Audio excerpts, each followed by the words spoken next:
যুক্তরাষ্ট্রকে নিয়ে ষড়যন্ত্র করছে চীন, বলেছেন ট্রাম্প। সম্প্রতি বেইজিংয়ে পালিত হল জাপানের আত্মসমর্পণের ৮০ বছর পূর্তি। চীনের বিশাল সামরিক কুচকাওয়াজ ছিল নিজেদের শক্তি প্রদর্শনের এক ঝলক। এই আড়ম্বরপূর্ণ আয়োজনে চীনের প্রেসিডেন্ট শি জিনপিং এর পাশে দেখা যায় রাশিয়ার ভ্লাদিমির পুতিন এবং উত্তর কোরিয়ার কিম জন উনকে।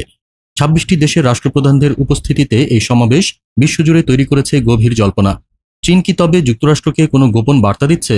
এই তিন দেশের ঐক্য কি নতুন কোনো হুমকির ইঙ্গিত? এসব জল্পনার মধ্যেই আচমকা বোমা ফাটালেন যুক্তরাষ্ট্রের প্রেসিডেন্ট ডোনাল্ড ট্রাম্প। নিজের ট্রুথ সোশ্যালে তিনি সরাসরি অভিযোগ করেছেন, রাশিয়া ও উত্তর কোরিয়াকে সঙ্গে নিয়ে যুক্তরাষ্ট্রের বিরুদ্ধে ষড়যন্ত্র করছেন চীনা প্রেসিডেন্ট শি জিনপিং। তিনি পুতিন ও কিম জন উনকে উষ্ণ শুভেচ্ছা জানিয়ে ইঙ্গিত দিয়েছেন, এই তিন দেশের ঐক্যবদ্ধ পদক্ষেপ যুক্তরাষ্ট্রের জন্য বড় চ্যালেঞ্জ। ট্রাম্পের এই বিস্ফোরক অভিযোগ কি কেবল রাজনৈতিক বাগাড়ম্বর, নাকি সাম্রাজ্যবাদী শক্তির বিরুদ্ধে এক নতুন অক্ষশক্তি দানা বাঁধছে?